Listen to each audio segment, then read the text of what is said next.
With all the numerical droppings earlier in the episode, I'm like, I'll forgive an of. Yeah. What's in an of? Why do they call it oven when you oven the cold food? Of out hot, eat the food. Whoa. Uh-huh. Oh, yeah, right, Burr. Yeah, oh,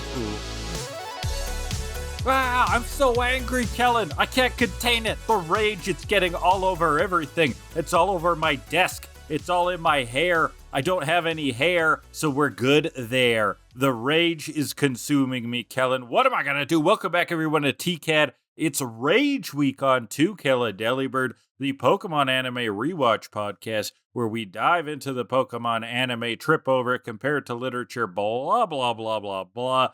I'm the one who doesn't know a whole lot about Pokemon. My name is Graham, so I've got Kellan to guide me along the way. Kellan, would you like to introduce yourself? I'm sick. He's always fucking sick. What are we going to do about that? It's been a while, man. I haven't been sick in a while. Okay. And I'm getting over it. We're close. My throat felt shittier a couple days ago, so we're getting there. We'll figure this one out. I think you need a blood boy. Anybody want to get Kellan a blood boy? The fuck is that? Oh shit, you don't know what a blood boy is? I don't know if it's real. Disclaimer. I hope that it's not. But it's like a wait, I think I know what you're talking about. Conspiracy theory. I mean, everyone learned it from an episode of Silicon Valley, really, where the idea is that the CEOs, the aging CEOs in the Valley, hire like young, fit dudes, and they do blood transfusions with them like once a month to absorb their youthful blood. Yeah. Yeah. No, I think it's just I live alone and I don't see people, so my immune system has gotten shitty. So when I go see my niece and nephew, who are children who hang around other children all day, I catch stuff always, every time. Almost every time. Yeah, they got those kind of kid viruses. It's kind of a phenomenon, if you ask me. But you know what? They're cute, so I mean, it's fine. So it's worth it? Yeah, I guess so. Well, we're going to take advantage of sick Kellan, you know? Sick. Hopefully you get delirious. Hopefully you get weird. If you have like a hallucinatory fever dream during the middle of it, that would be perfect. Like, please do it. I will keep that in mind. So, Kellan, I wanted to have you talk about, because I heard you went and saw it, and sometimes we review, you know, shitty, weird video game related stuff. You saw the Minecraft movie, right? I did. I saw a Minecraft movie. Let's hear. And okay, for background, I know very little about Minecraft. I know it's a great game. Steve from Super Smash Brothers. I've played it a little bit with my younger nephew, but didn't really know what I was doing. So I haven't seen the movie, and I don't think I would get any of the references. I have heard one of the songs, like the Alaska or something like that, and it's very nice. No, just like from the soundtrack. OST. Gotcha. Yeah. Because there is one spot where Jack Black sings about chicken, and it caught me off guard because I did not know that was a thing. What, Chicken Jockey? No, he sings about lava chicken. Steve's lava chicken is tasty as hell. Lava chicken is pretty good, actually. Okay, so I don't know anything about Minecraft, but Kellan did play Minecraft. Does play Minecraft. Does play Minecraft. You know, was at the right age, kind of hooked him, etc. So, okay, so go into Kellan. How was the movie? It was lovely. Okay, keep going. Yeah, it was 90 minutes of Jack Black naming Minecraft things. Okay. It was sick. he would pull out a thing and be like, "This is a crafting table, flint and steel, chicken jockey." It's just that for 90 minutes. It's fucking great. Okay. I mean, what else would you do with the premise of a Minecraft movie? Like, there's no way to make that, like, robust, right? No, it's weird. So, like, as someone who doesn't know anything about Minecraft, you could watch it because, the story is, like, these people have fallen into this world, and they have to learn everything about it. And so they're being taught everything as the audience is being taught, which, in a way, is a stupid formula for a Minecraft movie because, like, you're not going to get the people that don't know Minecraft. So just make it a good, very lore-heavy Minecraft movie, and you'll get the Minecraft people anyway. You don't have to do this whole fish out of water story. Oh, they love fish out of water stories. They love them. I've ended up in arguments with people about this, because I also... It's not that I inherently dislike the fish out of water trope. I think it works, but I'm just bored of it. It's so common. And I still have not seen any of the Sonic movies, even though I probably should and would like them. But the first one was good. Just because the first one is a fish out of water story, I was like, oh, that's kind of boring. I don't know. Yeah, but it's kind of done. It's done in a better way because that's what I've heard. I've heard they do it in the right kind of way. It's fish out of water in that Sonic is the fish out of water in the real world, and so that helps it. Whereas something like the Mario movie or a Minecraft movie, it's these humans are fish out of waters in these other weird worlds. Right. Not to say that the Mario movie was bad; it was still good. But I mean, I don't hate it as much. But the Mario movie didn't really hold it. The Mario movie didn't really hold a plot. No, right? It was Mario. What do you expect from Mario? Exactly, and I don't have any issue with that. But that is what I'm kind of getting at. Is this like, okay, fish out of water where you go to a land and then just like point at things that are a reference is not a plot. I think it's kind of fine for a video game adaptation if they have to exist in the first place. Yeah. If you're really hell-bent on sucking that IP dry, and if I like the IP, I might put my quarters in and get my eyeballs min-maxed full of that nostalgia. I might do it. And there was a teaser at like a post-credits scene that kind of sets up for like a sequel, possibly, which I mean, it's going to do well at the box office. It's going to get a sequel. And I mean, if that one is less fish out of water, I think that makes the original fish out of water a little easier to swallow, because it's like, okay, you've pulled in people, and now we're going heavy into the actual Minecraft stuff. Sure. But the actual movie was enjoyable. I had a good time watching it. Would I say it's high art? Maybe. In a way. It could be. Like high art as in you should be stoned when you go to it? That, as well as the proper definition, yes. Okay. I think if you were stoned watching the Minecraft movie, you would shit bricks. I think it would fuck you up. You would shit cubes that then you could build stuff with. Yeah. Because I will give it this. The hostile mobs in the movie, like the zombies and the skeletons, genuinely looked creepy. Like, I thought they actually did a pretty good job with the CGI on those things. And the villagers also look creepy as hell, which is very funny. Like having the real people stand next to them kind of thing? Yeah. And they're all blocky and fleshy and gross. It was great. I like that. I like that. Beautiful. But yeah, it's a very basic film, I would say. Not a lot of, like, deep characters. Jason Momoa really steals the show. But, that's what I've heard. Yeah. Although Valkyrie said he's an asshole, and then she got cut from the movie. Don't tell me that. Oh my god.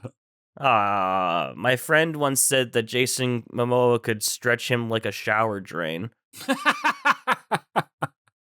Wait, what? What does a shower drain stretch? Like, just that it's like wide? It's a gay sex joke. I got that, but there's gapier thing. Like, I mean, my shower drain's small. Oh, maybe his wasn't. Maybe he's implying that Jason Momoa has a micro penis, and he's still into that. He's like, he's so hot that he can stretch me like minimally. He's so hot that I don't even need him to be girthy. I question your shower drain. Jason Momoa with a micro penis is still daddy. That's what he was saying. Not going on the fan art list, that's for sure. It's a little too vulgar. I like this spectrum of male celebrities who are so hot that even if they had a micro penis, they're still hot. It's the micro penis threshold of hotness. Sure. Yeah, we'll go with that. All right. Anyway, that was a Minecraft movie. I enjoyed it. It was fun. Cool.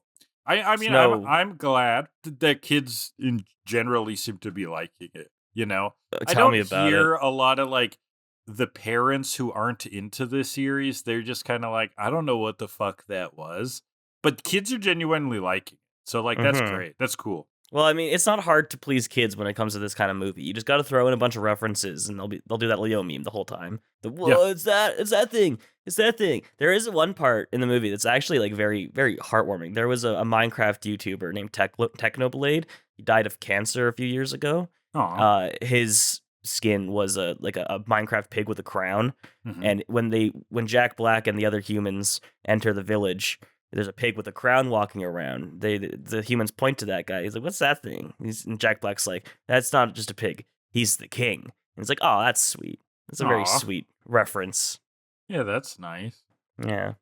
That's nice. Anyway. A Minecraft YouTuber with a good legacy. Wow. Right? Few and far between. Real gem. Well, either die a hero or live long enough to see yourself become the villain, am I right? Was there anything in the movie that pissed you off? No, because anything that would piss someone off, I just laughed at it because it was so stupid it'd be funny to me. I need you to get mad. That's not gonna happen. Politics. Something. Don't get me started. Okay, I need you to get real angry. Actually, politics, things could have gone a lot worse this last week. So, you know what? It's whatever. I'm even keel about it today. It is very whatever. Yeah. Mm-hmm. It's fine. That's it. But so even for anger episode, you won't get angry. No, I guess not. Are you trying to segue into your bit? Is this what this is? Yes, I am, Kellan. Because it's Rage Week on TKAD. We're gonna review. Tell me about the episodes. What is it? Episode 237, talking about an evolution, and 238, Rage of Innocence. It's all about that Red Gyarados you meet Red in games. Gyarados from Gold and Silver. Everyone remembers him. He was Gyarados, but red, and boy, is he angry. Mm-hmm. And Kellan, sometimes I get angry. I get angry like a Gyarados. You know that? Yeah. Except that all I do is read manga and eat hummus. So here are my top 10 things about manga and a little bit about anime, but more manga that piss me off and make me rage like a Gyarados. Are you ready?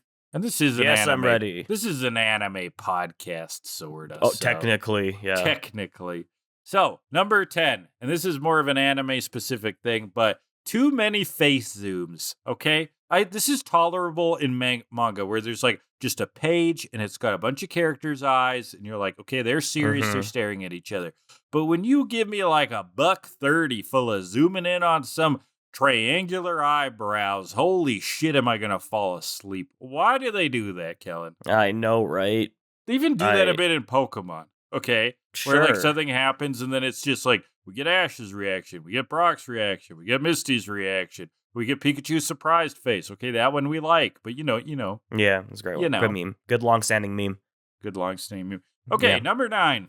When Shonen Jump cancels good series, Kellan, they do this. How dare they? All the time. Shonen Jump is a super competitive serialization, and what they do is like the bottom performing series, no matter like their quality or what they're setting up, they get axed. Okay.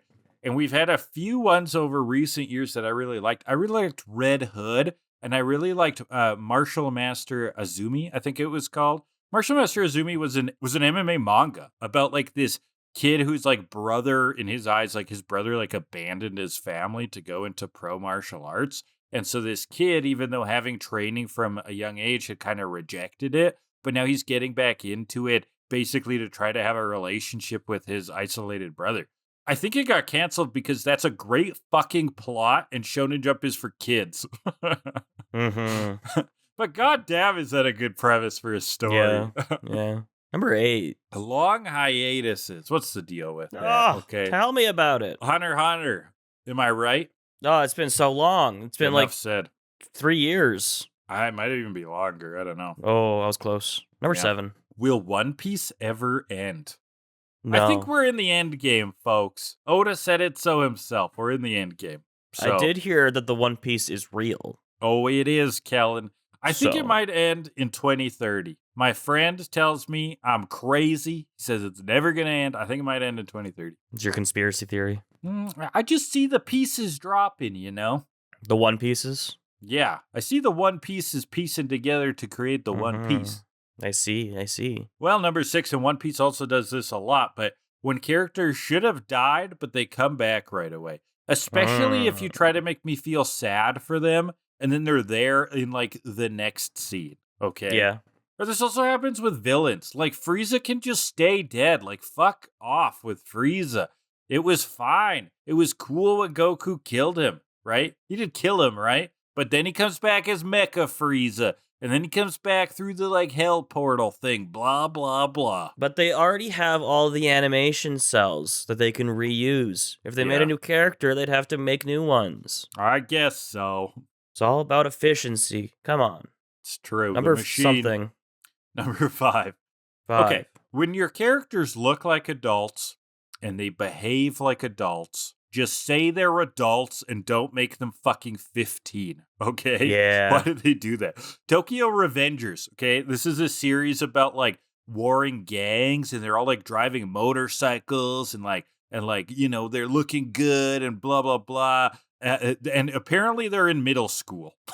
They're supposedly 13. They're driving around in motorcycles, like, shooting at each other. Like, what the fuck? It's not quite 15, but you remember the boss of Team Galactic, Cyrus, from Sinnoh? Yeah, he's 27. Oh, yeah, this is something they did in JRPGs hardcore, Kellan. Why is he 27? They would have a character. Okay, my favorite one of 40. these. I just gotta double check his. Oh yeah. His name is Oron. Okay, from Final Fantasy X, and we loved this as kids. Thought it was so funny because the whole game they call him Old Timer. They keep complaining about how he's like this retired old man and he has no place in this game. Right? They're like, why is he even following us? I'm just gonna double check his age. He's 35. And they act like he's fucking 70. Okay. Yeah. This is the same thing.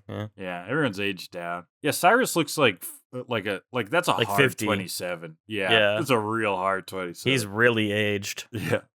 Number 4, just make a chess manga already. We all want it. All 5 of us have been clamoring for a chess manga. I totally agree. I know there's a shogi manga. I know that there are Go manga, okay? I read Hikaru no Go when I was a teenager, like the rest of us. I want a fucking chess manga already. Come on, baby. It's called The Queen's Gambit. Man, Queen's Gambit is a manga, my favorite manga. Pretty sweet. Yeah. They don't even need to change it at all. Just make it a manga. And I would suck it up through a Slurpee straw. Just take the fucking screenshots from the show and plaster them on paper. Over them. Yeah, and flip it right to left, and boom, you got a best-selling manga. Boom. Number 3. What pisses me off is how good the food looks.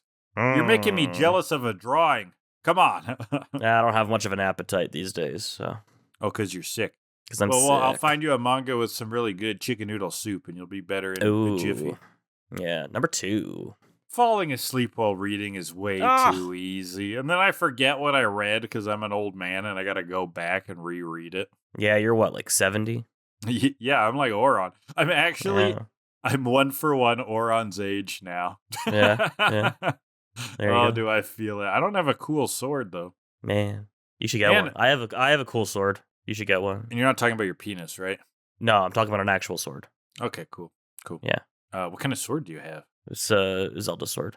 I don't know if it's official or not, but it looks cool. It's like a Master Sword, but it's got like a black hilt, so I don't know what the deal with that is. Oh, so it's a knockoff Master Sword. That's cool, so. Absolutely. But it feels cool to hold. Makes me feel powerful. Hell yeah. The hero of time. Fucking weebish shit. You can call me the hero of rhyme. Call me the hero of... Or else it'd be a crime. Dayquil. At number 1, my least favorite thing about manga is the trope of it was in you all along. So we didn't even need the thing. If they say that the One Piece was inside Luffy all along, I'm going to shit one of those Minecraft bricks. And I'm going to build a fort and live with it and never come out ever again. But what if the real treasure were the friends we made along the way? You know what? I hate that slightly less. Because friendship is cool. Is it? Yeah, but it just being inherent to you is not cool. It's an anti-friendship message, and I don't stand for it. Sure. Okay. I don't know how to rebut that. I don't know how to reboot this machine. My brain does not work today. Let's talk about an evolution. For so long, Kellan. I have been. How can we heal you? Through the power of podcasts? Money. Sub to our Patreon, and I'll get better for only $5 a month. Yeah, talking about an evolution. You want to kick this off? Yeah, so we start off with 2 errors right away. Because the narrator's like, we joined the gang on the road to Mahogany, where Ash is going for his final gym badge. No, he's not. He's going for his 7th gym badge. And then Ash is like, I can't wait to get my 6th badge. You're not going for your 6th badge. You're going for your 7th, Ash. I know. How did they get that wrong twice in 2 different ways? That's so funny. It's kind of impressive, honestly. It's almost like they got the audio tracks mixed up. Like this is for like a different part of the story. Yeah. Yeah, they were supposed to play that second one on the way to Jasmine. Yeah. But suddenly Pikachu and Togepi, they feel sick. Like me. Oh no. Oh man. Oh. The gang realizes we've been walking in circles and there's a bunch of bug Pokemon around. And they're also they kind look of sick too. And there's a Rattata, it's sick. Whoa. What's going on? And they hear this roar from the distance. Roar. We gotta go check that out. So we're at a lake, and we see it's a giant red Gyarados thrashing around. It's Gyarados but red, and boy does he seem angry. Yeah, he's red because it's angry, possibly. That's what Ash conjectures. Yeah. The Gyarados water guns at the gang. Okay, this is bad. They're dodging, they're rolling. Brock says, I think the Gyarados is sick as well. Let me see some Team Rocket people. Not our Team Rocket. No, just some generic thugs. Other Team Rocket with another guy there who's like, we can't let you leave now that you've seen this. So he's going to send out a Fearow. And Totodile comes out. He's dancing, but he also kind of falls sick. Yeah, he's sick. So Fearow goes for a Drill Peck. But out of nowhere comes a bolt of lightning. Ka-chow! Fries Fearow. Lava chicken. Lance comes in on a Dragonite. Okay. Are we getting Minecraft references this episode? I guess so. It hit me. I was inspired. So. Yes, Lance is here with the Dragonite. All right. Kellan, I have a bit of a question. I don't remember if they explained this, and maybe I'm jumping the gun, but with all the Pokemon sick here, why was the Fearow and the Dragonite specifically not affected? I was wondering that too until literally like 30 seconds ago when I realized it may be because they're evolved. Oh. Fuck, I didn't think of that either. Yeah. That could be it, yeah. Because, spoiler alert, Team Rocket's plan is this radio wave that makes Pokemon evolve, forces evolution. So yeah, I was wondering the same thing. Pokemon that are feeling it. Yeah, and Gyarados, who's just pissed off that he was forced to evolve. Yeah, he's got growing pains. Yeah. Oh, those were the worst, weren't they? Yeah. Yeah. Now that we've cleared that up, excellent. Yeah, Lance is here. We don't technically hear his name, but it's Lance. We know it's Lance. We don't hear his name? Are you sure? Not for a little bit. Oh, for a while. Yeah. But yes, Lance, the champion, right, at the moment. Yeah. Big dragon trainer with the cape. Remember last week, Marina was like, oh my god, Fabulance and his cape. Mm-hmm. I was like, what are the odds? Fabulance and his cape and his 3 illegal Dragonite. They're illegal?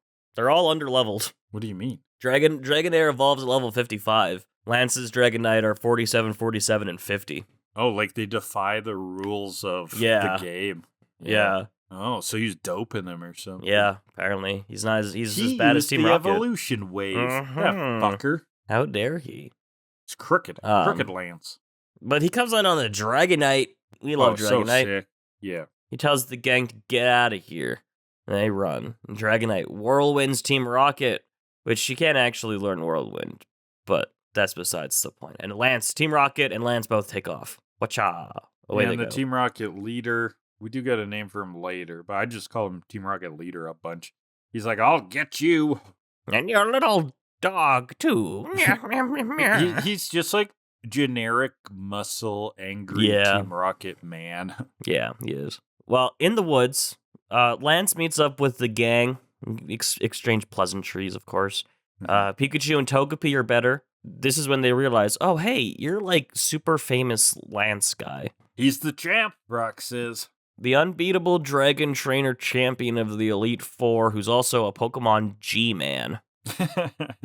So Lance is nice and humble. I actually liked him a lot in this, right? Because when Brock is hyping him up, he's like, hey, like I do my stuff like anyone else. But yeah, he's a Pokemon G-Man, which is like such a funky phrase. I was like, really? So he's like part of this like detective unit that arrests improper treatment of Pokemon. Apparently Team Rocket's doing some kind of experiment at Lake Rage, which is not what it's called. It's Lake of Rage. Oh, Lake of Rage. Oh my god, I didn't catch that at all. What an error. Yeah, what an Terrible. egregious error. With all the numerical droppings earlier in the episode, I'm like, I'll forgive an of. Yeah. What's in an of? Why do they call it oven when you oven the cold food? Of out hot, eat the food. Whoa. Uh-huh. Oh, yeah, right, burr. Yeah, oh. Do you not know that one? Oh my god. No. Oh, it's a edited Garfield comic. It's amazing. Oh, it's very funny. I thought you just said something brilliant and my mind broke. No, it's John talking to Garfield. He's like, why do they call it oven when you in the cold food, of out hot, eat the food? That's really good. Fucking with my brain. That's such a wacky sentence. I love it. Yeah, what the internet did to Garfield. That's wild. It is incredible. I love it. It is incredible. Have you seen the Super Eye Patch Wolf video documentary about that? No, it's like a 40-minute deep dive into all the weird shit the internet did with Garfield, and it's a brilliant video essay. I've seen the Defunct Land video of the Tunnel of Love that turned into a Garfield attraction. Oh, really? That's a wild one. You should watch that later. Okay, everybody go watch the Defunct Land video on the Garfield ride. And the Super Eye Patch Wolf video essay, what the internet did to Garfield. Yes. I'm sure they need our traffic. Yeah, I mean, both very successful channels. Yeah. We are not. So, anyways. So, Ash wants to help. He volunteers to help Lance out. And Lance is, he's realistic and smart. He's like, no, chill your children. You're a child and a liability. Head to Mahogany Town and dogfight with an old man in an ice prison, please. But I want to help. Ash begs. Lance is like, no, go away, idiot kid, annoying ass bastard. Annoying ass, crooked ass little bitch with a hat, fucking hat wearing little bitch, motherfucker. That's what Lance says. So in the lake, we see Gyarados in pain. And it's going lower. Something's happening with it. Then we cut, and now we see our Team Rocket, Jesse and James. They're walking along. They're so hungry, okay? And they think they're like the gang that they were following must be lost. They're like, what's more ridiculous, them being lost or us following them lost? Yeah. But they see a farmhouse, which is definitely not a farmhouse. Yeah, it's like so clearly some kind of military base. And they're like, it's a farmhouse. They gotta have food there. There's gotta be grub in there, so they're gonna. Team Rocket knows what a farm is. Yeah, me neither. I don't think so. Inside this farmhouse, we see the professor that we met in Legend of Thunder. Look how these things are connecting from one week to another. This tied more than I thought it would. Yeah, probably less than you did. Yeah, I had an idea as to what was coming. So the professor's here. His name is Professor Sebastian. I don't think we ever named him last week. But this is Professor Sebastian. He's talking about some kind of radio wave that they got. The Gyarados is the only thing that's evolved. But the perfect radio wave will work on everything. They need to lure Gyarados to the surface to do more tests and stuff on it. Yeah, see get what's some going data on. out of it, see what worked. And their ultimate goal is to create a Pokemon army with these radio waves. But there's intruders. Oh no, it's Jesse and James who are wandering around the hallway of Persian statues, which is awesome because that's exactly what you find you infiltrate in Mahogany Town in the games. Oh, right. Which is sick. That is cool. Yeah. I really do like when they capture, turn the sprite work into something a little bit more immersive for us in the anime. That's awesome. I mean, this whole plot is very reminiscent of the games. You go to the lake. It's pretty much direct, yeah. Yeah, there's a pissed off. Oh wait, does Lance show up too? There's a pissed off Red Gyarados, pissed off that it was forced to evolve because of this radio wave, and Lance is there investigating what's going on. Yeah, that's great. And you team up with Lance to take down Team Rocket. It's pretty sick. I love it. It's very, very it would have been nice to have have gotten more of that, but Gen 2 is where they started getting more plot-ish, I guess. Like Gen 1 doesn't have much of that. No. Everything's pretty thin, so yeah. So yeah, Jesse and James and Meowth walk around all these Persian statues, but where are the provisions? Ha ha ha ha.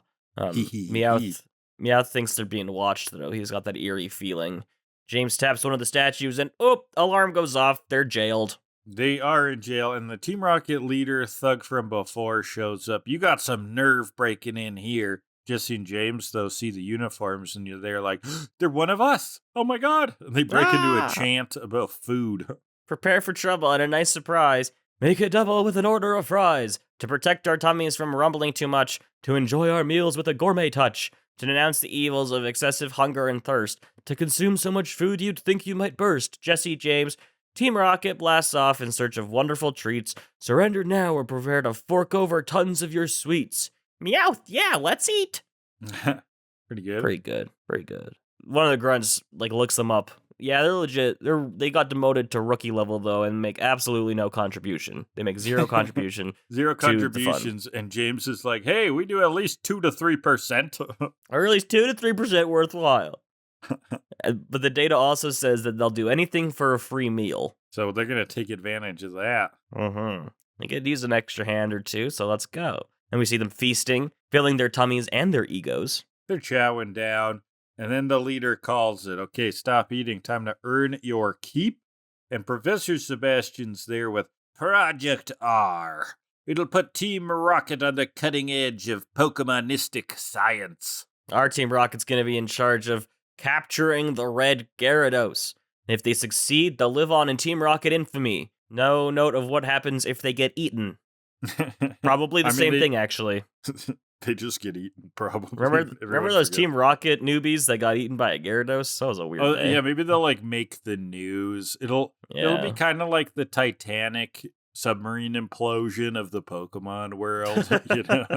Those Team Rocket thugs that got eaten by the raging red Gyarados. Oh well, moving on. And then scales from the Gyarados get super popular, right? And they're sold on eBay for a ton of money. This is the Gyarados scales that ate the Jesse and James. That's the one thing that from the game that didn't make it into the show is the scale. You get a scale that you can take to Mr. Pokemon, I think, and get an experience share. Yeah, I guess they want to put experience share in the anime because that would make Ash's Pokemon evolve. Oh no. Anytime I play a Johto game, I beeline, as soon as I get Surf, I beeline it straight to Lake of Rage to get that experience share. I'm a little underleveled, leveling up, but I get that experience share because otherwise, training new Pokemon in Gen 4 especially is a goddamn drag. Oh yeah, rough. Outside, Lance, he's a spying on things that are going on this base. He kills a Team Rocket grunt, takes his uniform. Yeah, probably drains his blood because Lance is the type to use a blood boy. Yep. He looked pretty youthful. Yeah, he loves his blood boys. Yeah. Gang's continuing on. Ash is just depressed. He has to go back. Do you think about Pokemon? Save Gyarados. Think about how irresponsible I want to be. I don't care if I'm 10. That Pokemon needs our help. Team Rocket could be doing more evil things. They could be hurting other Pokemon. They could be punching Pidgeys. They could be raging on Rattata. They could be kicking... What's a K Kadabra. Pokemon? Kicking Kadabras. Ash, he's like, you have to go back. And Brock's like, go back where? The fucking lake, Brock. What do you think? Walmart? There were a lot of places they could have gone back to in Brockstown. Anywhere there was pretty girls, Olivine, Cianwood, etc., like Goldenrod. Why would they go back to the lake? There was just a red worm. No pretty girls at the lake. Yeah. Come on. Why would we need to go there? You wouldn't harass a Gyarados. Why would we go to the lake? That's my motto. Outside? Nah. We were both the kinds of kids that would bring Game Boys to the lake. I don't think I did, actually. Oh, I did. I probably wasn't allowed. Probably would have, though. But I liked swimming in the lake, so. It's good to go outside sometimes. Yeah, I don't know what I guess so. Sometimes, yeah. I was like, I'm grinding for battle chips in Mega Man Battle Network, Mom. We're on a boat with Lance and Sebastian and the other guy. His name is Tyson. We can just call him Tyson. We learn that later. Team Rocket leader, Tyson. Yeah. They've approached the spot of the Red Gyarados. Team Rocket, they're in diving gear. They got to get that Gyarados up for air so we can capture it. There's some fun music here, I noted. They dive in. James goes first. Jesse's going to stay back to oversee. And Meowth's going to stay back to oversee the overseeing. Yeah, good job. Good job, Team Rocket. Mm-hmm. Having a hierarchy, very important. It's almost like corporate. How many of those jobs are just overseeing other jobs? Or city workers, am I right? There's like 3 of them to watch, 2 of them to watch, 1 of them. I don't actually believe that. That's just something I hear old people say. What a gotcha. All right, so Wowzers. James is going down, but then he turns back and is like, what, are y'all afraid? And it's like, you're the chicken of the sea. But James isn't scared, even though there's a big pair of red lumen eyes right behind him. Yeah, and James goes, it's right behind me, isn't it? Yeah, so he's in a Marvel movie now and freaks out. Yeah. It Gyarados chases them. roars. Yeah, it chases them up. The capture net's ready. It's reinforced, able to hold a Steelix. And so they come up, they release the net. It gets them all, Team Rocket included. Shocks them, Team Rocket included. Down goes Gyarados. Capture complete. And here's the gang. They've shown up. They're going to help Gyarados. Totodile go. Poliwhirl go. And I loved Poliwhirl's sound here because it was just like. Yeah, half in, half out of water as they're swimming right by the net. Meowth recognizes the Pokemon. Hey, those are Twerp's Pokemon. And Jessie is complaining about her hairdo, of course. Yep. Getting bit by Totodile as they rip at the net. Lance sees them and he's quite annoyed. Yeah, those fucking for kids obvious said, reasons. Listen, they'll get themselves killed, or worse, expelled. She really needs to sort out her priorities. And the Professor Sebastian screams to start the wave, and he means the radio wave. Yeah, it was a concert wave. It was a Nirvana concert, actually. Nirvana. That he was at. Okay. I don't know. He seems like a Nirvana kind of guy. Yeah, I mean, Kurt Cobain was dead already by the time this aired, but yeah, that's fine. It was a hologram concert. Oh, in 2002. Very cool. Yeah. It's quite impressive. Well, so the radio wave starts. Yeah. Pokemon are falling over. Ooh, that ain't good. And Meowth is in the water. Meowth, you capsized. Takes a nap in the water, face down. Yeah. Oh, yeah, he's a real Hudson River, like, mafia victim looking cat, ain't he? Brock's figured it out, guys. The Pokemon are all affected by the experiment. Oh, piecing together what we already knew. I love exposition. And then suddenly the gang is captured. With rings. These, like, rings. These, like, I don't know, shackles for your full body shackles that can be thrown. They're very high tech and cool. Yeah, permanent guests, Team Rocket leader Tyson yells. And on land, they're bringing in the Gyarados. Jesse and James are so excited about everything. They did something for the team for once. Yeah, they're leading the gang along. And what are you going to do with Gyarados anyway? And Sebastian's like, well, considering you are now prisoners, I'll tell you about Project R. Project Revolution is a whole new system to manipulate evolution. Codename Revolution. It uses motion controls that it'll be like a Wiimote, but we won't say that yet, and you waggle it.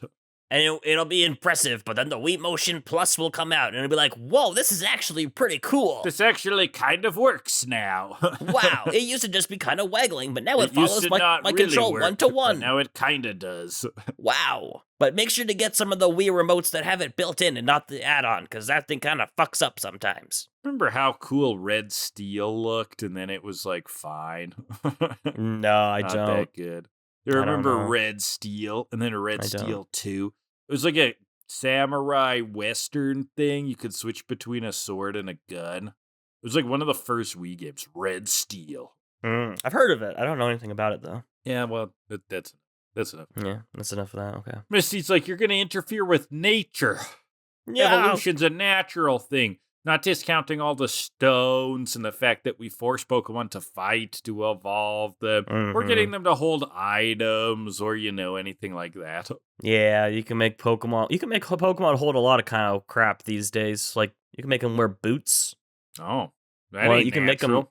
You can make them hold an umbrella. That's cute. It's a cute What's idea. natural about that, Misty? What's natural about an umbrella?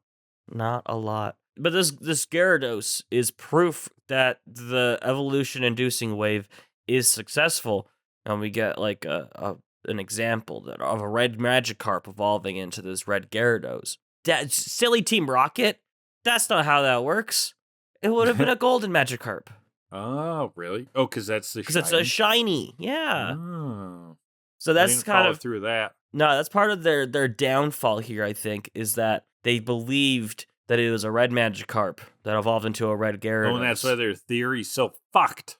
Yeah, and so they're trying to get this Gyarados because they're like, oh, there's some kinks to work out here, so we have to get this that's the Gyarados. missing data. They think it's red, idiots. Yeah, when all along it was just a shiny. Well, the professor did get some extra knowledge, though, out of trying the radio wave, and basically, they didn't anticipate that it would make these weaker Pokemon sick, right? Mm-hmm. So, like, now they know that it's a weapon. Okay, that's cool. And they can test it on the gang's Pokemon, make them evolve too, all kinds of stuff. James is impressed that Team Rocket is at the forefront of science. Yeah, going for that Nobel Prize. And the gang's just pissed off. I don't care how many grants you're smuggling. Let us out, you bastards. And they get imprisoned. You look proper tied jail. up, Tyson says. Jesse and James, they're eating. And I noted in my notes, somehow Wobbuffet's not affected by the wave. But again, Wobbuffet's fully evolved. So I think that's what that was going for. Also, the wave might not even be on right now. So who knows? Yeah, but good. We'll go. Jesse and James, their job now is to keep an eye on the equipment and everything. They'll treat those toys like their own. Foreshadowing, because their toys get blown up quite often. Yeah, true. So we see Gyarados being transported. Lance, he's in one of those vehicles undercover, and the gang is still locked up. We got to find a way to stop them before it's too late. And what are they gonna do? The episode. Okay, so that's part one of this two-part essentially, story, really. Yeah. And first off, we got a literary hour. Okay, so what tropes are we looking at this week? Well, from tvtropes.com, I've got mugged for disguise, that good old cliche where you got to steal somebody's clothes to sneak in somewhere. Squid Game. You're playing Assassin's Creed or what? Squid Game? Squid Game. Yeah, the police guy does it to get into the island. Yeah. Oh, yeah. I still haven't watched season 2. Me neither. I know you're quoting season 1, but I just remember that. I don't know. It's been on my list since January, December, actually. I just haven't gotten to it for some reason. Right. Squid Game's a good example. Okay, I've got one from the Wheel of Time. So Naive, whatever her name is. She does this a few times in the books, apparently. Mugs people to have to sneak her and her friends into enemy strongholds. They play it a bit realistically since the clothes often don't fit. And sometimes go so far that their roles in the group are determined by the clothes that they steal. So apparently it was used quite a bit by Robert Jordan. I've only read parts of the Wheel of Time, like I started when I was a kid, but I don't remember it. I watched some of the show, but yeah. But apparently it happens in Wheel of Time a lot. But this happens all the time like cartoons and shit, eh? Yeah, I was going to say, this happens all the time in Pokemon. This is... Wait, what other time did it happen in Pokemon? The fighting one with Primeape. Team Rocket kidnapped a dude and stole his outfit, and then they were like a giant or something. Oh, right. Oh, the punchy Pokemon. Yeah. They do it. They're security guards. Team Rocket does it as security guards in another episode. Yeah, Team Rocket does it a lot. All right. Shall we rate? Yes, this is a 4 for the plastic ping pong pitcher of objective rankings. We're going to pull 2 categories at random from our beautiful pitcher of balls. And whatever is written on those balls, we're going to rank the episode based on. What do we got first, Kellan? First category, the Ash moron moments. Oh, I mean, the whole thing is a bit of an Ash moron moment. Thinking he can run back. I would think that the part 2 of this is actually better for Ash moron moments, because as we'll see, is that Ash doesn't have a plan. And this is where his whole, and I mean, he never has a plan, but his whole, his believing in the Pokemon and that the Pokemon can be his friends so much is actually kind of a bad thing here. Which is an interesting contrast to The Legend of Thunder, Kellan, where the main character there, Jimmy, also does that with Raikou, but it kind of works out. And here, a lot of mixed Ash is going to do that with Gyarados, and it doesn't work. Yeah. But yeah, this whole thing is kind of a moron moment, because he's like, we gotta go back, and then they go back and they get put in jail, essentially. Caught, yeah. Yeah, so the whole thing's an Ash moron moment. Pretty the plot big. is an Ash moron moment. Yeah. What happened at the start? Was there something at the start that Ash was a dumbass? Oh, he said that he was going for his 6th badge. Ash. Idiot. You idiot. You have 6 badges. Can't also, they were count, lost. motherfucker. I don't know if that was attributed to Ash, that they were lost. But they were Maybe. lost. I So mean, Brock's sort of the navigator, but maybe. I think there's some good arguments here. I'm gonna go 7.2. 7.1. That's what I was thinking. Yeah. I mean, when it's a core plot part of the plot, it's Yeah, like, you gotta stupid give it a does as few. stupid is as stupid takes us to be. And then the second category will be the animation. Nothing super notable. No, and I would say. Unfortunately, Next there episode will be were better. times but there were times in both these episodes where I thought, man, this show can be ugly sometimes. There, where the trees in the background are just these green blurs, and where their fate. Do you ever get those shots where, like, and it doesn't happen every episode, but there are some episodes where I see the gang's faces and they're drawn just like so shittily. If they're like farther away. Yeah, these like weird little triangles with like no shape, and I'm like, what were they doing that day? And I got some of that, so I actually didn't love the animation in this. I would say Red Gyarados is probably our animation star, and also Dragonite. Dragonite is pretty good. Dragonite and Lance are good, but it's pretty the replacement gang level looks for ugly me. as hell. I'm just gonna go with a flat 5. I'm going 3. Yeah, 3. because there were times where I noticeably thought I don't like the animation this episode. That doesn't happen that often. So, well, it's a 4 for that overall. A 5.575 for talking about an evolution. Well, before we get into the second episode, I have a question from calling back to last week's bit opener from the nicest Team Rocket duo, Newfoundland and Labrador. Okay, that's a pretty good one. Interesting, yeah. I saw that one in the spreadsheet. I was like, that's good. That's clever.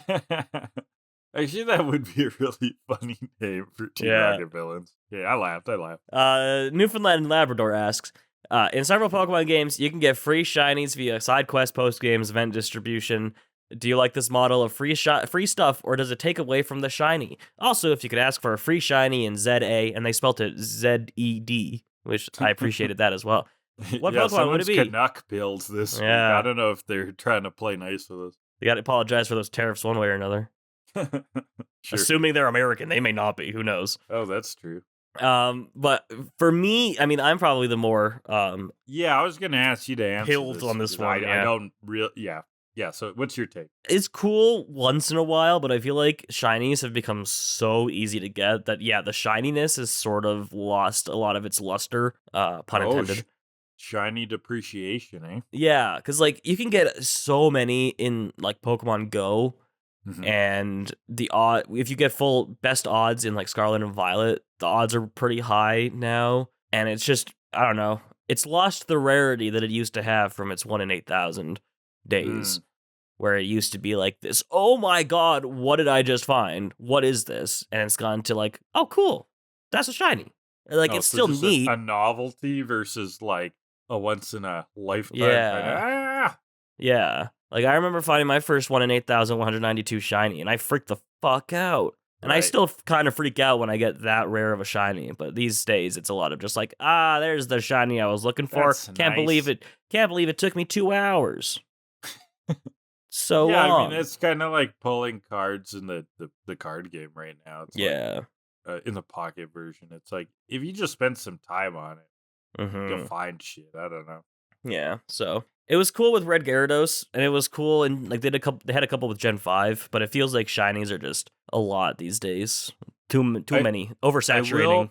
If you get my drift. Not to add to that specific thing, but just since Pokemon Go and that you brought that up, and then I brought up Pokemon Pocket, the thing that's different about shinies in those is that you can pay money, real money, like microtransactions. So it's probably good in those cases that they're not as rare, but yeah, in general, I can see how that would affect. Yeah. As for if I could ask for a free shiny in ZA, I don't know, Zygarde, I guess that'll probably be a big thing. So I'll probably do that at some point. Zygarde's got a cool shiny. What's a Zygarde again? Some of the legendaries? It's the Z in the XYZ trilogy that never got a game. And it's a legendary?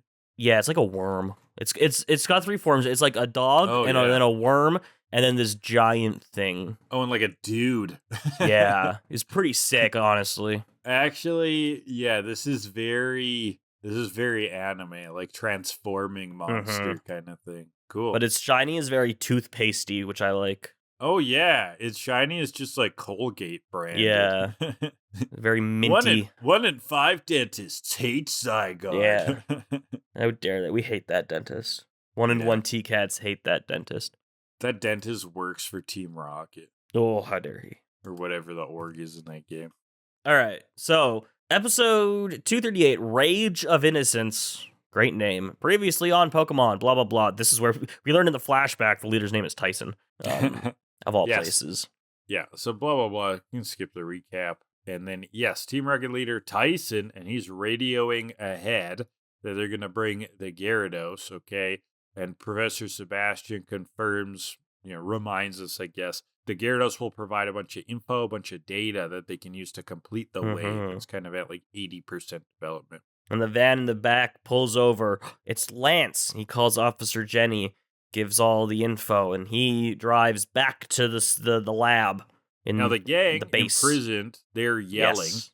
And although a bunch of the Team Rocket thugs have left, they're dealing with the Gyarados situation. Jesse and James, they are left behind. And they hear the gang yelling from their jail cell. They come back in. And they're like, y'all giving me a headache. Yeah, just shut up, stupid kids. Yeah, you're locked up once and for all. Pikachu and Togepi wake up, feeling a little better. Guess the wave's off. But Pikachu still has no power. He's so weak, so. No juice. He needs a Poké Center. Or just some time. Jesse and James are like, well, we're here. Might as well take Pikachu also. So they unlock the cage, and Jesse, instead of just taking Pikachu, who is trapped in this ring thing, decides, okay, before I catch you, I'm going to release you from this thing.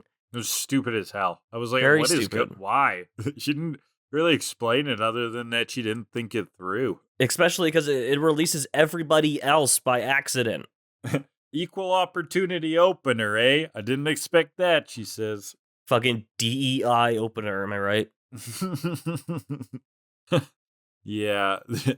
They're just giving jobs to anyone now, Kellan, as openers of locked shackle things. I might be sick, but at least I don't have the woke mind virus. Nice. Got him. Oh. Yeah, sure. Pew pew, firing on all cylinders. I thought that was last week we were joking about being libbed up. I love joking about the woke mind virus all the time. It's so funny. It is pretty funny, yeah. I did start with my best theory yet, which was the hotness micropenis spectrum. I feel like that's pretty woked up. Yeah. So the Cyndaquil comes out, got the battle horns on, smoke screen, smokes up, and after the smoke dissipates, Team Rocket, they are all tied up, and the twerps are gone. But they got out of it real quick because they're chasing the twerps. Poison stings them to block the exits, and then goes to wrap them up, but it's intercepted by another Dragonite bolt. Oh, it's Lance of the G-Men. It's Lance. He is in that disguise. He reveals himself, though, and yeah, Lance is here cleaning up after those sorry Sappa kids that can't listen. Jesse doesn't care if he's a G-Man or a Tree Man or a He-Man. He's soon to be an X-Man. That was great. It's a pretty good line. G-Man, Tree Man, or He-Man? X-Man.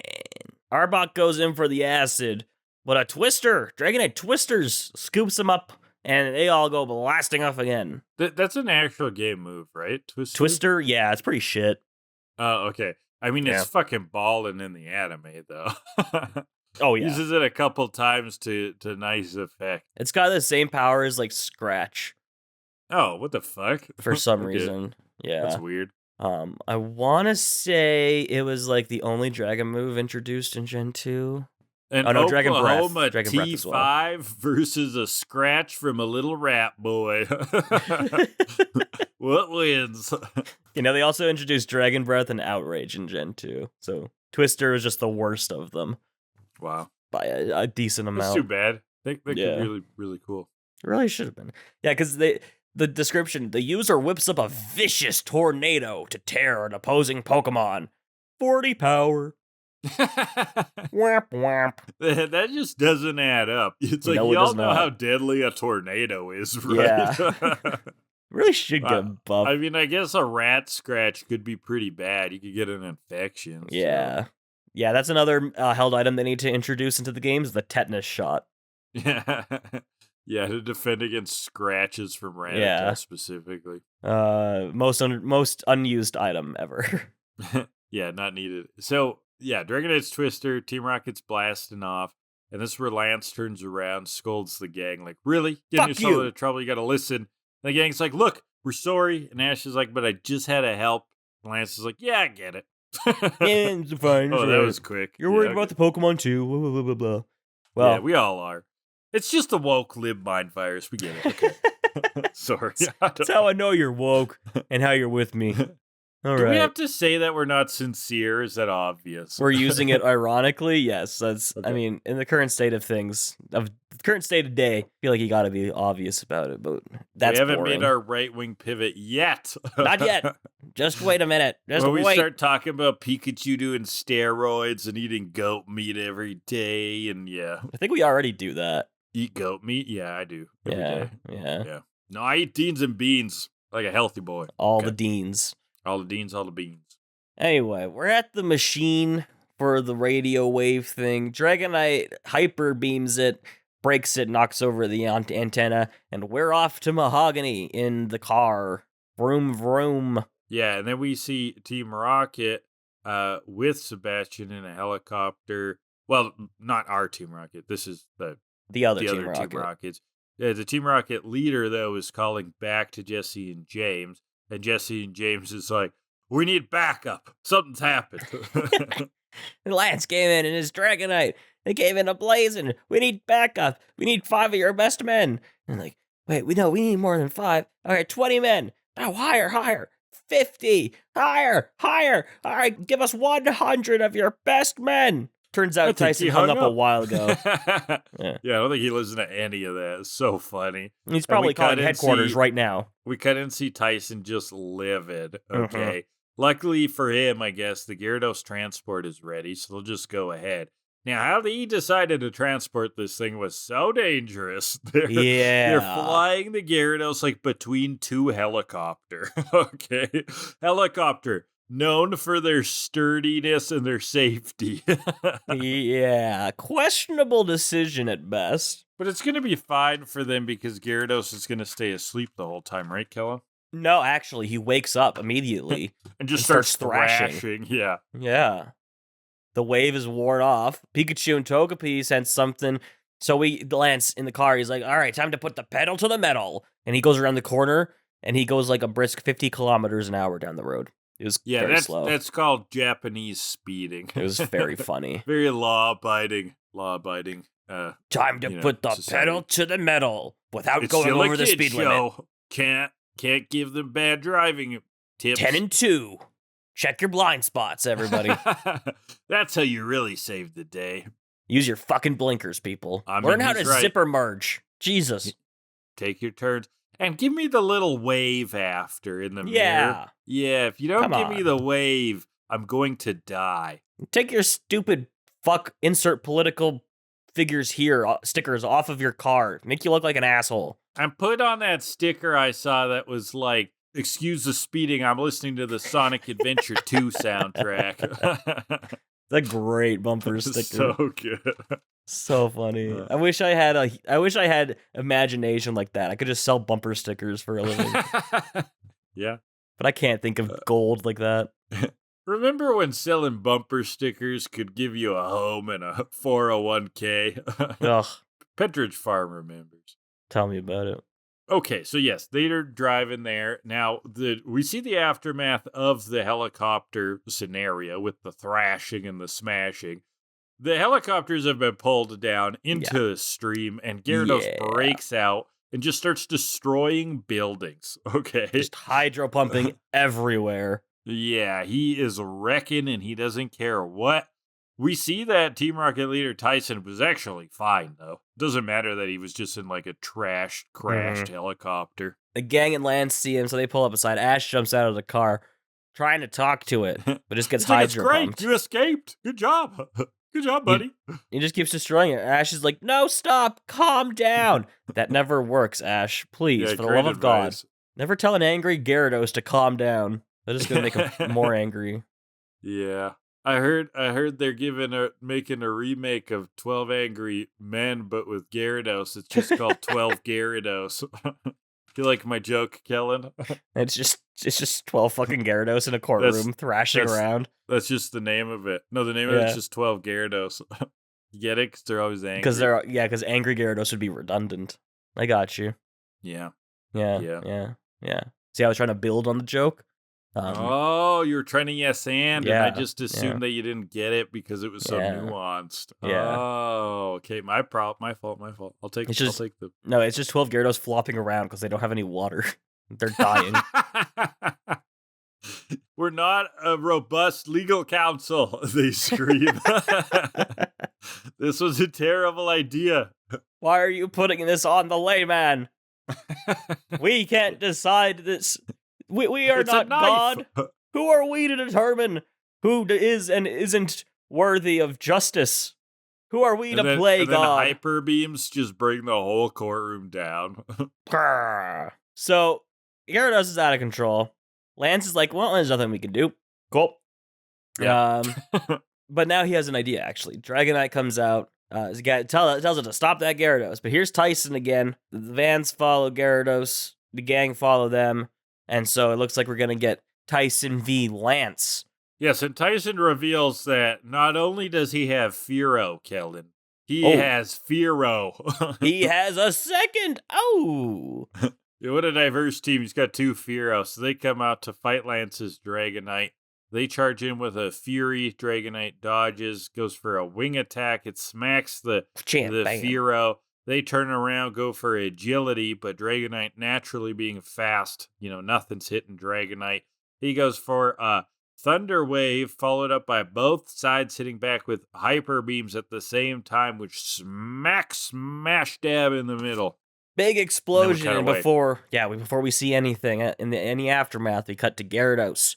We still got the good music going from the battle as Team Rocket, they launch the nets, they trap it, they shock it, it goes down again. They're starting to pull it out of the water. But the gang's here not far behind. Bayleaf comes out to razor leaf the ropes. The cars that are dragging it in bang into each other, which is just a fun little shot. Team Rocket, we're going to get those punks. But Gyarados wakes up, hyper beams them. They all go blasting off again, as Team Rocket does. They're still Team Rocket members. They can still blast off, even if they're nameless grunts. The Gyarados falls over, though. Yep. It's getting tired from all this bashing and thrashing. And then we see Jesse and James swoop in. They're in a balloon with, rockets around it. And they start their chant. They're going to net Gyarados. Prepare for trouble, or you shall be caught, and make a double with the net we brought. So yeah, they've netted this Gyarados. Their reinforcements are running late, so they're just going to take things into their own hands. The reinforcements that were never coming. Yeah, the reinforcements that they assumed, got through to Tyson. But yes, like I said, on their balloon, they've got these big rockets, so they're using them to blast away with the hanging Gyarados beneath. And Ash jumps on, he doesn't care what's going on. He latches onto that net, hanging there. Team Rocket wiggling around, trying to shake him loose. And they dip Ash into the river. The river wakes Gyarados up, who goes back to thrashing and a bashing and breaks the balloon, basically.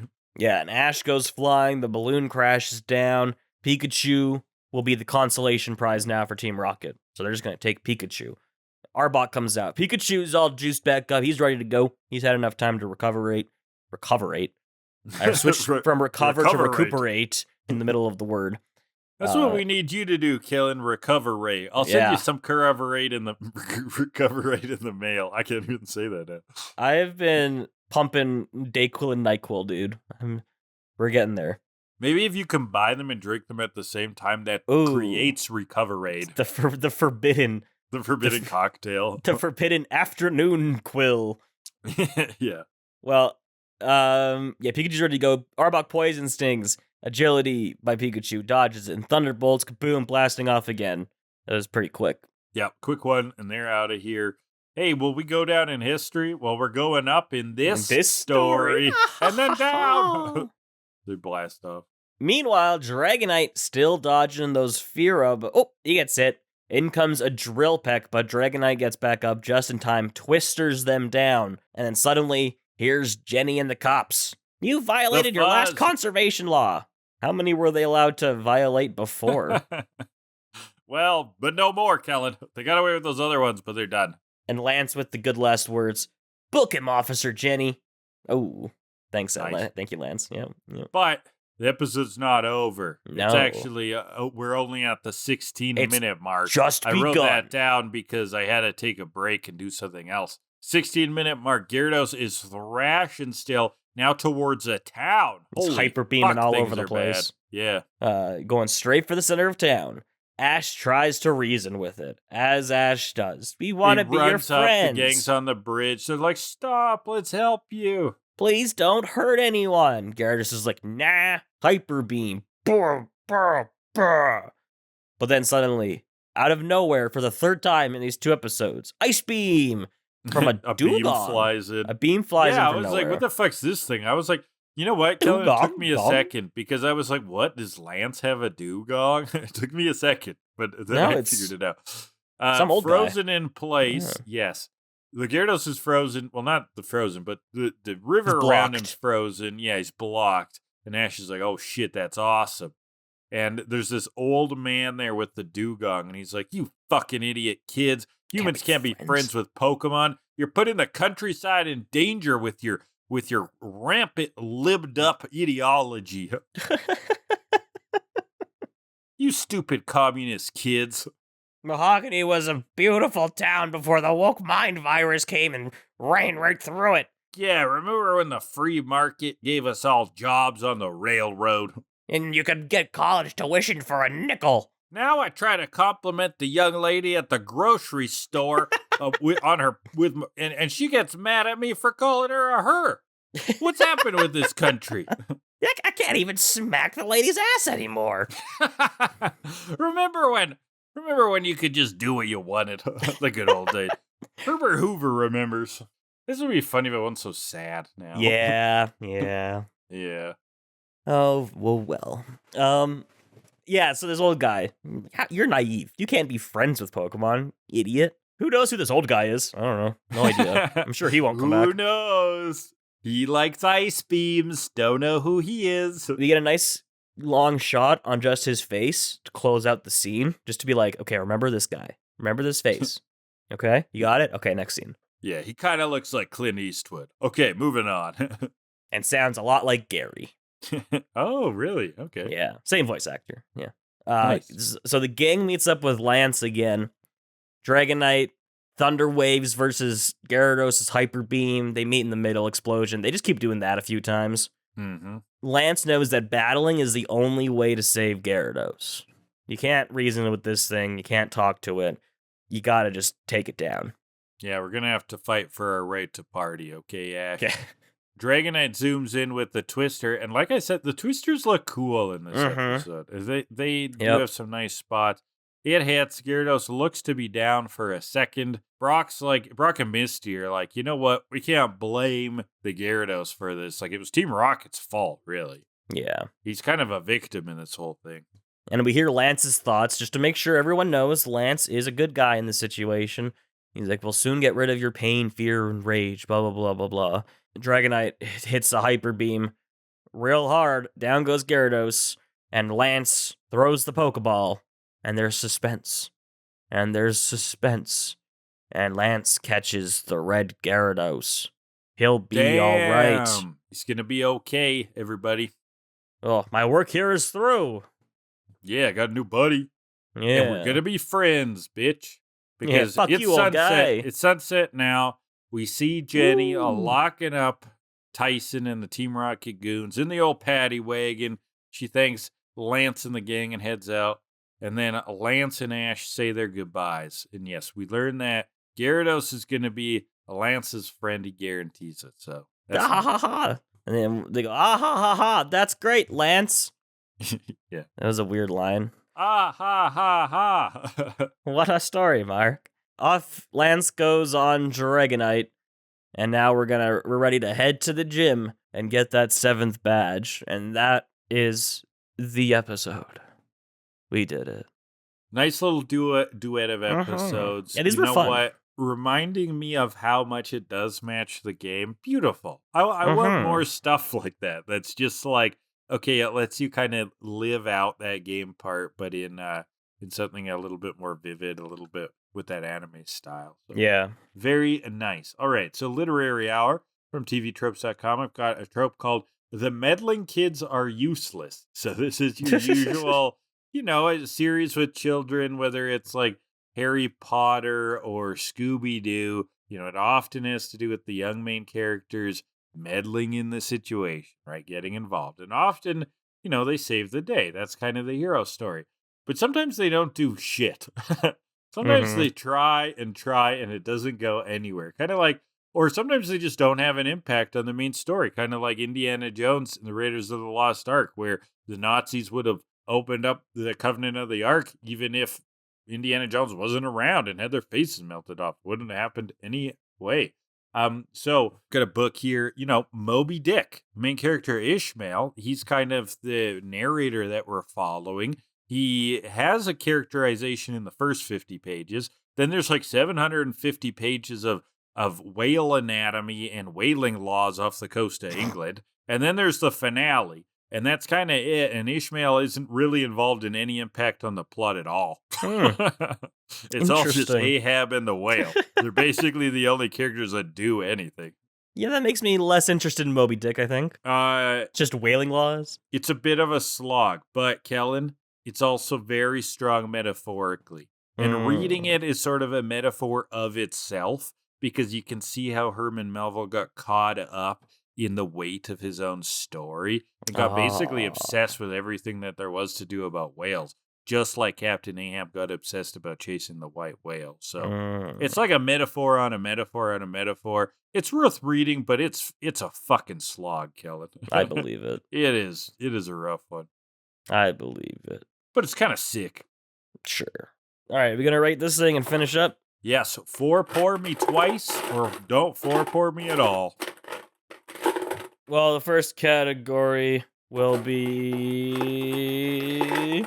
It's Attack of the Clones. Ooh, so that's Jenny's, Joy's, etc. Well, we get the good old fuzz here. I do like Jenny's role in this, even though it's subtle. She doesn't do much.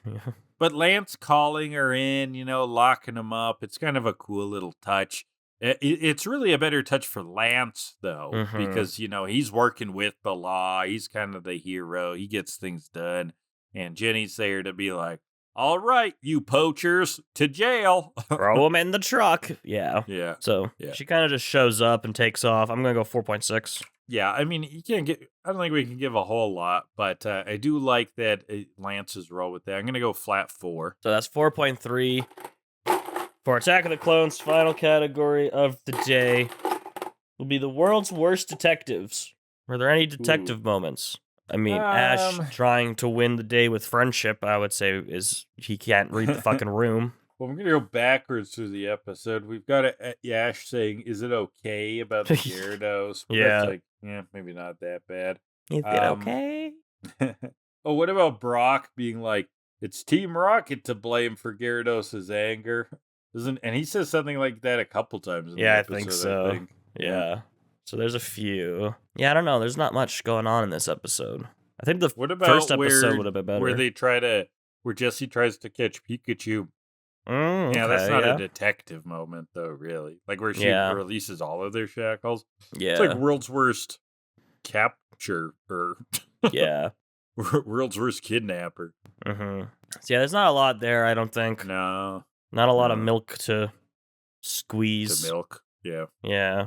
I don't squeeze much milk, honestly. I can't. Not a lot of milk to dribble out. Yeah. So I'll go again 4. I'll just go 4. I was thinking a little lower. I'm gonna go 2.7. So it's 3.35 for that overall. 3.825. Man, Master Quest still struggling in the rating. Yeah, department, the 4-4 hates this fucking thing. Really I don't know what's going on. Because these episodes have been decent. This was fun. These were fun episodes. Master Quest has been putting out some good episodes, but the 4-4 has not been enjoyed it. Pretty decent. Yeah. Yeah. It's decently strong. And I like how it feels a little bit less fillery so far than some of the other parts of Johto anyways. Yeah. Well, that is it for this so week. Let's see Do you if want to that know continues, though. So what are we talking about next week? what our next episodes are? It's going to be less filler again. Going to start with episode 239, As Cold as Price, or in Japanese, Nice. Inomu and Yanagi of the Winter! Exclamation mark. And then episode 240, Nice Price, Baby, or That's in a sick Japanese, name. it's pretty good. In Japanese, Troji Gym! Exclamation. Ice Battle! Exclamation. This is the 2-part gym episodes, it looks like. Ooh. With someone named Price, we certainly haven't met him yet. No, not at all. Don't know who that guy is.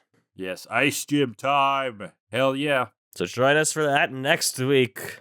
Yes, We did okay. Thanks for listening. Leave your comments down below if you're listening on YouTube. That's youtube.com/HydraLeech. Like and subscribe and all that nonsense. Audio format you can find wherever fine podcasts are downloaded. Intro and outro music is 80 Synthwave by Alexi Action. If you want to reach out to us, the Gmail is tokilladelibird@gmail.com. You can also reach us with that handle on a Blue Sky. And then there's a form linked in the description if you want to send us questions for the episodes. If you send them a little bit ahead, we'll answer them while we're recording for the future episode. Kellan does a TikTok, HydraLeeches it's called, and then Twitch is twitch.tv/HydraLeech.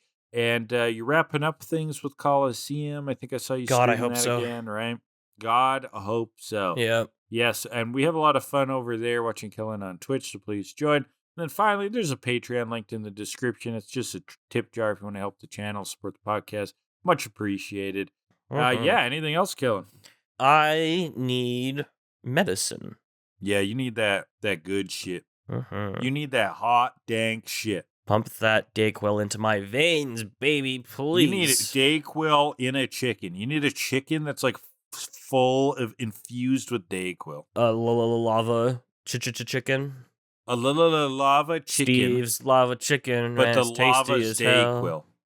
Maybe we should baste a chicken in Dayquil. Ooh. Marinate a chicken in Dayquil? I think someone did that.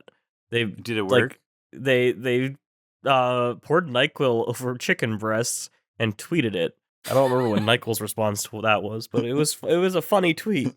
They said, "Please stop! You're don't. destroying our brand." Yeah, NyQuil goes on pork, not chicken. Jesus Christ.